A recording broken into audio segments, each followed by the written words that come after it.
Yo, you're listening to Everyday Superpower, the place where we talk non-verbal communication, body language, game, and everything in between. Yeah? Gonna be a brief one, but it's a realistic one, yeah? I'm sure you've seen it before. I've definitely seen it before. I've seen it enough to really stand by this one. I did a video in regards to patterns. People seem to like that one. Understanding a person's character. If they've done it before, they will do it again, as they've shown that they are capable of doing so. Alright, I'm gonna highlight one particular thing, and it encompasses the man and the woman in relationship. If they have cheated on you, they will do it again, given they have a chance. Full stop. That's the point. They have shown you that they are okay in doing so. And you take them back thinking that they won't do it again because they have learnt their lesson. Well, the biological pull, the psychological pull they had towards that other individual whilst in a committed relationship with you was a showcase of who they were. If somebody lies to you, you know that they will lie to you again. It would be absolutely absurd to think otherwise. When somebody shows you who they are, you best believe them. And I'm gonna throw the men under the bus. Women, if your partner says he'll never cheat on you again, he will do. Gets another chance. It's in his character. When something so bold, when a decision so bold has been made, it has been decided on. It's never an accident. That is not an accident. Taking it back to the lying. If somebody lies to you and says, I didn't want to hurt your feelings, given it was the appropriate case, then it's debatable. You know what I mean? You can talk about that. But if somebody goes out of the way to have a relation with another individual that isn't yourself, now don't get me wrong, there's a spectrum of what one may consider cheating.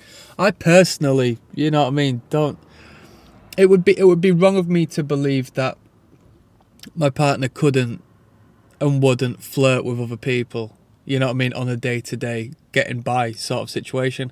It's human nature. I would be very insecure, worrying and jittering, and I'd be shooting myself in the foot a lot if I didn't want that to be the case, purely as it happens on a subconscious basis just as much as a conscious one, right? Now, getting physical and engaging and leading on in a sexual manner to a deeper extent, that's where the problem for me stems. Now, if somebody's willing to lead someone on in a sexual manner, and I don't like it and I say stop that, they've already proven to me that it's in their nature, and their boundary was beyond that as far as respect is concerned to me.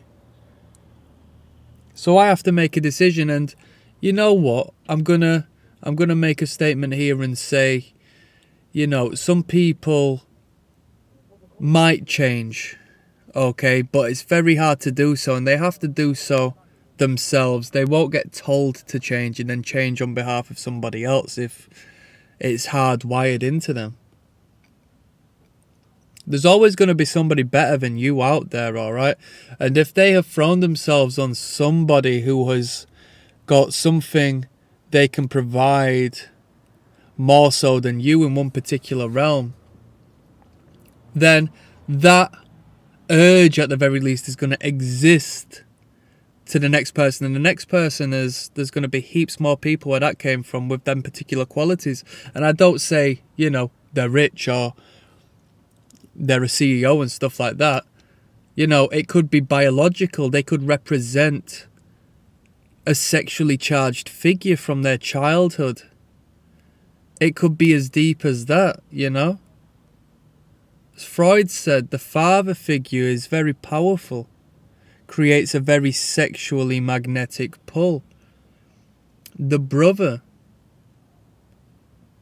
the lover, the romantic. Are you not being romantic enough? Well, there's plenty of people who will be when you're not around.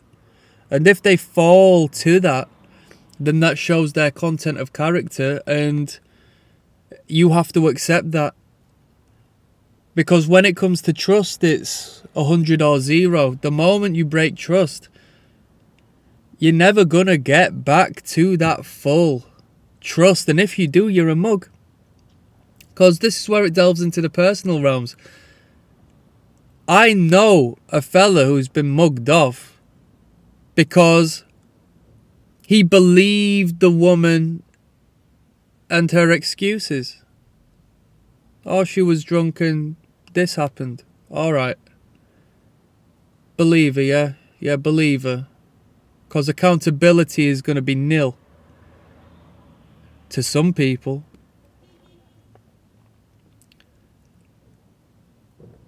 She did it again. Learn the lesson, observe. Once you get burnt, you pay attention to it. It happens to the best of us. Definitely happened to me when I was younger. You know what I mean? I was a teenager messing around with someone who was a lot older than me. There was grown men out there in the field. I couldn't provide like they could. I wasn't developed like they were. That's what this older woman wanted, and it was understandable. So it happened, and now you see the cycle continue with the relationships they get into from there on. Because it happened again and again with different people. So I further emphasize by saying it's not you, it's them. And it's not just going to be you who ends up a victim by these choices. It's going to be the partners from there on. It's going to be the people before you. Because it's their character. Such as if somebody's got sticky fingers and is a thief and that's an urge they have. They've done it before. They've definitely got the capabilities and potential to do it again. It's not up to you to be able to stop that. That's their choice. But do they have the power of will to do so for the sake of you? Are they going to change themselves for you? Are they going to stop the hard wiring?